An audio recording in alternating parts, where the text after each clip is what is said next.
que, alors c'est pas forcément gênant, c'est simplement que le ventre peut être, il peut y avoir à un endroit une petite voussure, et ça c'est dû en fait à une dénervation partielle du muscle. C'est-à-dire que quand on a été chercher les vaisseaux dans le muscle, parfois il y a des nerfs moteurs qui sont abîmés, et en fait le muscle grand droit, la chance qu'on a, c'est qu'il est innervé par beaucoup de nerfs moteurs, c'est-à-dire qu'ils viennent latéralement, et c'est une innervation segmentaire, il y en a beaucoup qui rentrent dedans, donc même si on en coupe un, c'est pas très grave, mais parfois il y en a quelques-uns qui ont été lésés, et on peut avoir le muscle qui est un peu atone à un endroit.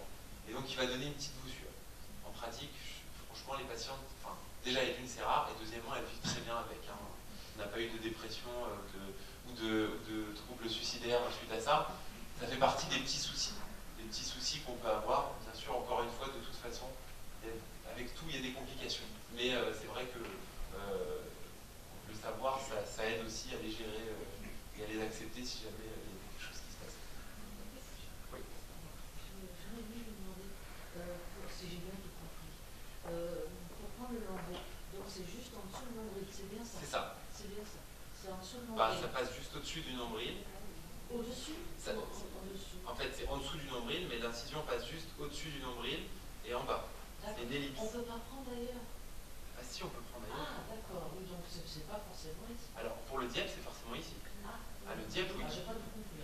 Alors, pour le diep... Parce que quand on a des cicatrices, moi j'en ai oui. Jusqu'en bas. Mais alors on ne pourra pas le faire. Mais si, on peut le prendre quand même. Le fait d'avoir une cicatrice médiane qui coupe le ventre en deux, ça ne nous autorisera que de prendre la moitié du ventre. Mais ça ne nous interdit pas de prendre le ventre. Vous comprenez? C'est-à-dire que, je n'ai pas de tableau ici, mais si vous avez une cicatrice qui coupe le ventre en deux, ensuite nous on va prendre toute la partie basse, mais en fait on va utiliser que la moitié d'un des deux côtés, en fait. Vous voyez ce que je veux dire? Mais c'est pas un souci, puisque comme je vous disais, quand on fait un double diep, on coupe au milieu. Moi je coupe même au début de l'intervention, comme ça d'emblée les choses sont faites. Et ensuite, on va utiliser chaque moitié de ventre pour faire un sein. Donc avec une moitié de ventre, on peut faire un sein, c'est pas un problème. Je peux vous demander quelque chose? Pour les... Comment dire? Pour faire la reconstruction, combien de temps après? Parce que là, moi, personnellement, j'ai très très mal au cou. J'ai très très mal là. Alors, est-ce que vous faites quand même quand il y a des douleurs? Le plus vite possible. Vos douleurs, elles sont dues au fait qu'il n'y a rien, en fait. La peau n'est pas faite. Vous avez quoi? C'est les côtes que j'ai mal. Oui, mais la peau, elle est collée sur les côtes. Votre peau, elle est... En fait, quand vous avez une mastectomie et de la radiothérapie, vous avez une peau fine collée sur les côtes. Et c'est pas naturel, ça. Donc, et c'est ça qui vous fait mal. C'est ça qui vous fait mal. Ah, il ne faut pas attendre alors un peu? Jusqu'à temps que... comme vous voulez. Je ne sais pas.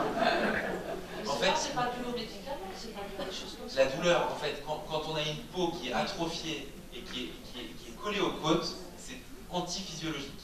D'accord? Normalement, la peau, elle n'est pas collée, et en plus de ça, ça fait une réaction de fibrose qui contracte tout et qui fait très mal. Nous, le premier temps de la reconstruction, c'est qu'on réouvre tout ça. On enlève toutes les adhérences, on réouvre tout. Et après, on va venir mettre le lambeau en interposition en dessous. Donc en fait, on va complètement libérer toute la région. C'est pour ça que vos douleurs sont dues à ça. Et j'ai une patiente qui n'a pas voulu m'écouter, qui avait des douleurs avec une reconstruction par prothèse, qui m'a dit il faut d'abord m'enlever la prothèse, c'est ça qui me fait mal. Je lui ai dit ce qui vous fait mal, c'est de rien avoir, et c'est cette fibrose, etc. On a enlevé la prothèse, elle a toujours mal, et il va falloir qu'elle se fasse reconstruire. Elle avait peur de faire un diep, mais je sais très bien que la seule solution pour elle, ce sera de rapporter du tissu sain pour éviter, le corps réagit en fait, si vous voulez, à ce vide, et il contracte toute la région. Donc c'est ça qui vous fait mal. D'accord, merci. Je vous en prie.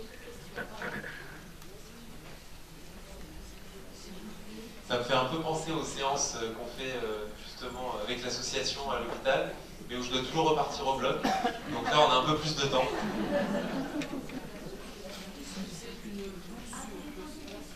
Une voussure, c'est tout simplement c'est bombé, un aspect un petit peu bombé d'une partie du ventre. En anglais, c'est bulge. C'est une petite... vous voyez, au lieu d'avoir le ventre qui est plat, vous avez le ventre qui est plat et ça fait une petite voussure. Je ne sais pas comment le... Voilà. Comme j'ai dit, en fait, c'est dû parfois à la dénervation d'une partie du muscle. Donc comme il est plus contracté, enfin comme il est plus tonique, en fait il est un peu détendu. Voilà. Mais en tout cas, je ne dis pas ça pour vous inquiéter, rassurez-vous. Et c'est rare et c'est pas très gênant. Ça ne donne pas des gènes du quotidien très importants. Oui. J'ai une question un peu suite à la question de la vision là tout à l'heure. Moi j'ai été opérée il y a 1 an et demi, j'ai pas eu de guéridon, j'ai pas eu de chimio, mais j'ai toujours l'impression d'être enserrée, mais c'est pas possible. Donc la kiné me dit oui ça va finir par se passer, etc. J'ai pas la peau collée, donc c'est peut-être un problème comme. Tout à fait, je le pense sincèrement. Pour aller faire toutes les cures à la Roche-Posay qu'on vous proposera et toute la kiné qu'on vous proposera, malheureusement, vous aurez toujours ce problème-là tant que vous n'aurez pas quelque chose à la place. Vous consultez une mascarine. Oui, moi je consulte. Mais on opère beaucoup de patients de province, je peux vous dire, qui se déplacent. Par contre, non, on ne peut pas se déplacer.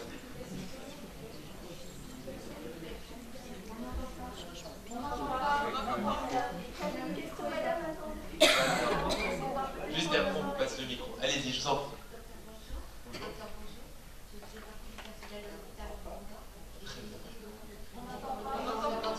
Oui. Donc j'ai eu mon cancer en 2003, on m'a fait la reconstruction de mon sein droit par l'embout du grand dorsal. D'accord. À Mondor. À mon corps. D'accord.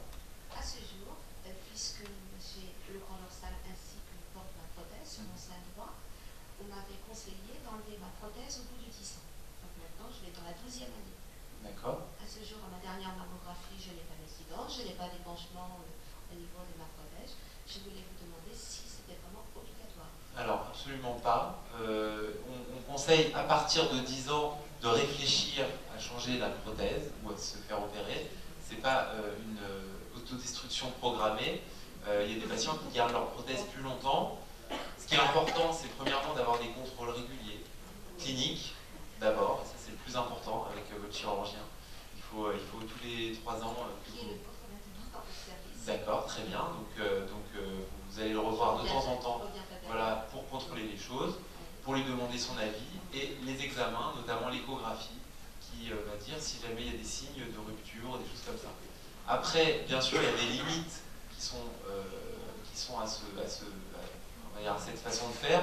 C'est que 10 ans, c'est la durée de vie théorique, 15 ans, on est encore assez tranquille, à partir de 20 ans, ça devient assez important comme durée. Donc il faut quand même envisager soit un changement d'implant, ce qui est extrêmement rapide. Un changement d'implant, c'est 30 minutes de chirurgie. Je veux dire, il y a très peu de risques, très peu de soucis. Au moins, vous aurez un implant tout neuf à l'intérieur qui aura moins de risques de se percer et d'avoir des complications. Soit carrément une ablation. Certaines patientes, à partir d'un certain âge, disent bon, moi je suis un peu âgé, je ne veux pas être réembêté avec ça, etc. Donc voilà. Mais en tout cas, c'est pas à la seconde près qu'il faut faire un changement et avoir peur, etc. Mais par contre, envisager une surveillance, ça c'est important, et éventuellement dans un avenir, on va dire à moyen terme, envisager soit un changement, soit après à plus long terme peut-être une ablation ou une ablation d'hypophilie. J'ai une deuxième question à vous poser. Alors donc j'ai eu la reconstruction alvéolaire par augmentation. On a essayé de me reconstruire mon mamelon par 2 fois par greffe, et sur les 2 fois il est tombé. Donc à ce jour, je n'ai pas de mamelon. D'accord. Par greffe du mamelon contralatéral? Oui. Donc il ne vous reste plus grand chose alors de l'autre côté. Ah non, ça non, j'ai absolument pas voulu. D'accord. On n'a pas touché à mon mamelon de mon sein gauche. Ah d'accord, alors ça a été par un repli, par une plastie locale. Voilà, tout à fait. Et ça n'a pas fonctionné. Il est tombé. Alors donc l'infirmière m'aurait dit que c'est parce que peut-être qu'on avait fait un pansement trop précis sur mon mamelon et que la greffe aurait été gênée dans sa vascularisation. C'est possible. Après, il faudra vraiment qu'il soit très très compressif pour gêner la vascularisation. Donc si c'était très très compressif, c'est possible. Après, la question c'est est-ce qu'on peut faire quelque chose maintenant? Il faut voir. Parce qu'en fait, si la région est trop cicatricielle, ça peut être risqué. Maintenant, c'est pas impossible. Et si c'est pas cicatriciel, c'est même quelque chose qui peut se faire sous anesthésie locale. Donc il ne faut pas hésiter. C'est d'ailleurs les 2 dernières fois justement concernant mon mamelon, ça a été fait sous anesthésie locale. Peut-être essayer autre part. Mais... J'ai une question en fait, supporter de BRCAE, et fait les stents, les 2 seins.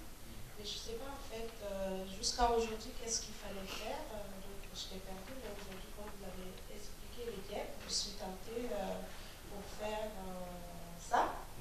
Mais qu'est-ce qui me fait peur en fait, comme on n'est pas fait de césarienne, est-ce que la peau que vous greffez, il n'y a pas de cellules cancérigènes dessus? Absolument. Alors, plusieurs choses. Donc, la peau qu'on rapporte, c'est de la peau du ventre. Il n'y a pas de glande mammaire, donc il n'y a absolument aucun cancer qu'on va apporter à l'intérieur. Bien sûr, on va éviter, si on tombait sur quelque chose qui ressemble à un mélanome, de le transférer. Mais les mélanomes, c'est rarissime. On verrait une tache déjà d'emblée. Et c'est encore, je crois, jamais arrivé dans la littérature qu'il y ait un cancer de la peau qui soit transféré au niveau du sein ou des choses comme ça. Donc ça, il n'y a pas de risque par rapport à ça. Après, la deuxième chose, donc, vous avez une anomalie BRCA. Je vous conseille très franchement de faire la chirurgie prophylactique. Il faut savoir qu'il y a à peu près 50% de risque de faire un cancer du sein dans votre vie. Donc 50%, c'est énorme. Et que quand vous faites un cancer, c'est des cancers qui sont souvent des formes les plus graves.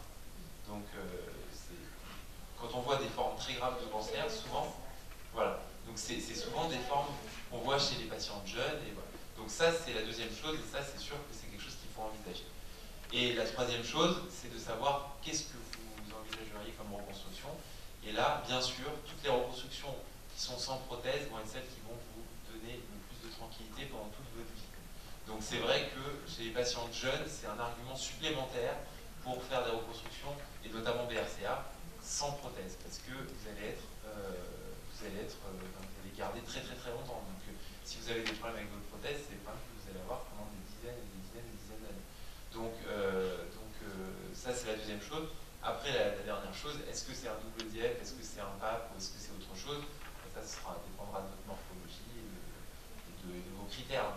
Mais en tout cas, je pense qu'effectivement, il faut envisager ce type de chirurgie. Je pense que je vais prendre rendez-vous. C'est pas moi qui prends les rendez-vous.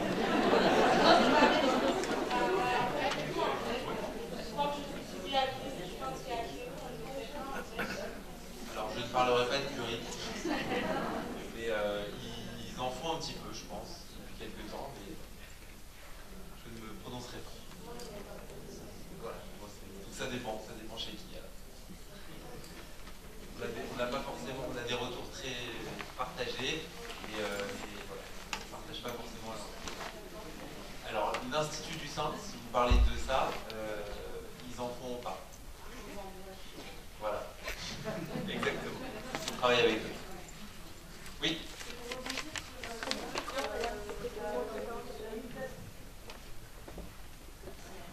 La mutation génétique est obligatoire pour la chirurgie Alors, de prévention. Elle n'est pas obligatoire. Disons que quand on l'a, on est sûr qu'on aura le droit de le faire. Quand on l'a pas, ça va dépendre du risque qui va être évalué par un oncogénéticien. C'est sûr que si on a sa sœur, ses deux sœurs, sa mère, etc., qui sont touchées, il y aura un risque suffisamment important. Après, c'est un risque qui se calcule. Nous, on ne calcule pas ça, c'est vraiment des gens très spécialisés, donc ça s'appelle la consultation oncogénétique. Il faut prendre rendez-vous avec un oncogénéticien, il y en a un à Pompidou, mais il y en a aussi dans d'autres centres.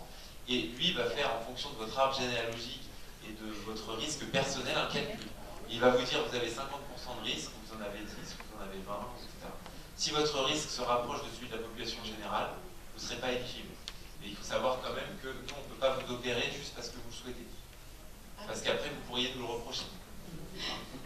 Ça, c'est important. Donc nous, pour vous opérer, on est obligé d'avoir, premièrement, une consultation oncogénétique, deuxièmement, l'avis d'une, ce qu'on appelle une RCP oncogénétique, donc c'est une réunion pluridisciplinaire avec des gynécologues, des oncologues, des oncogénéticiens, des chirurgiens, etc., qui dit on est d'accord pour faire une prophylaxie chez nos patients. D'accord. Voilà. Et l'âge est un critère justement qui augmente les chances de prophylaxie? Non, c'est le risque. C'est votre risque qui va être calculé. Si vous avez un risque très important, même si vous êtes un peu plus âgé, on pourra éventuellement accepter. D'ailleurs, il y a beaucoup de patientes chez qui on découvre l'anomalie parce qu'elles ont eu un premier cancer.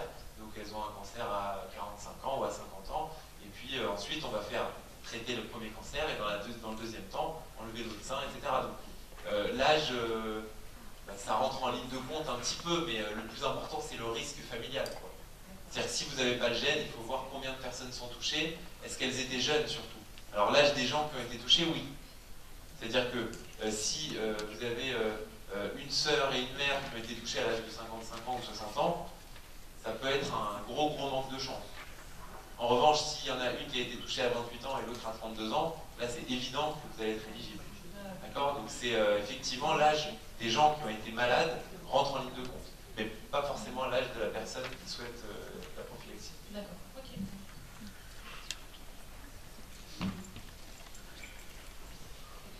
Voilà, je ne voulais pas poser de questions, mais je voulais juste témoigner. Bon, je vais juste descendre pour témoigner pour que tout le monde me voit.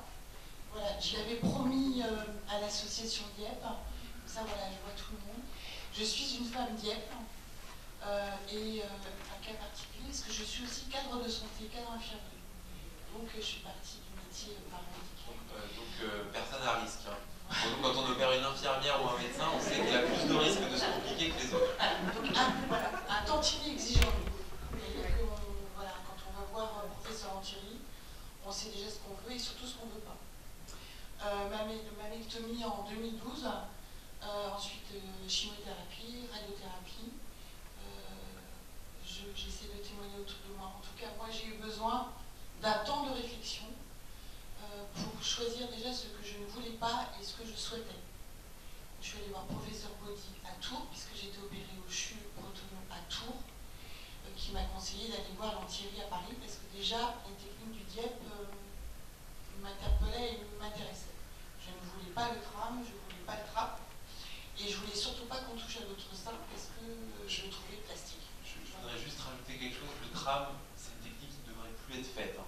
Malheureusement, ça se fait encore, mais vraiment, c'est la seule technique, je vous dirais ça, ne le faites jamais. Hein, si vous voulez faire le ventre, il faut faire le Dieppe et le tram. Moi, j'ai eu à reconstruire récemment une patiente qui avait fait un tram, qui avait des séquelles majeures au niveau du ventre. C'est plus possible de faire ça quand le Dieppe existe. C'était juste une parenthèse.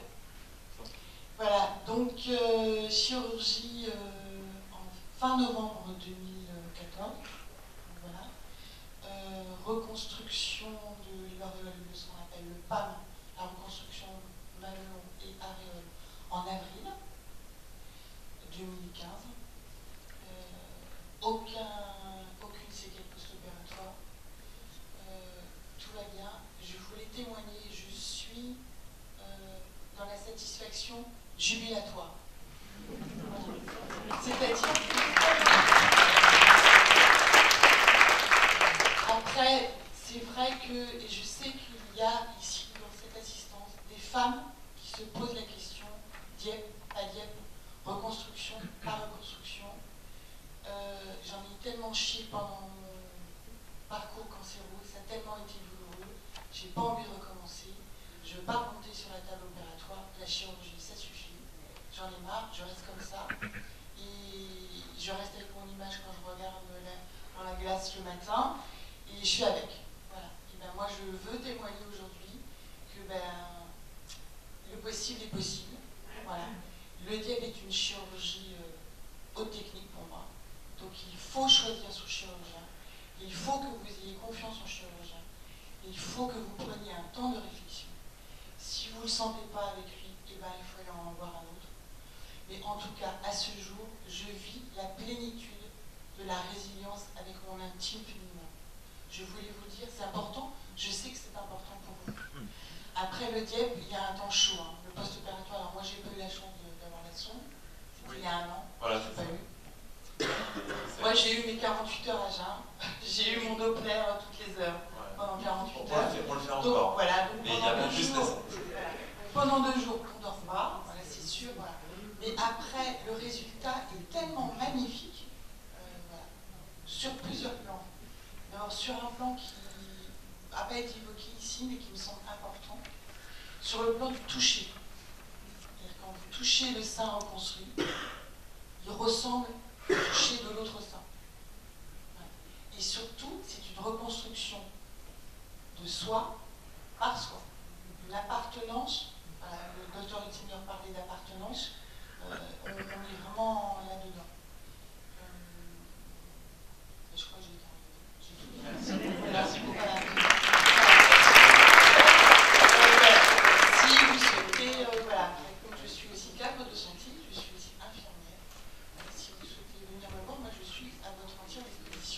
Je l'ai promis à professeur Mancheri, je l'ai promis à l'association d'EF que si on sollicitait, je ne connais pas d'Antoine Siméon, je n'ai jamais vu.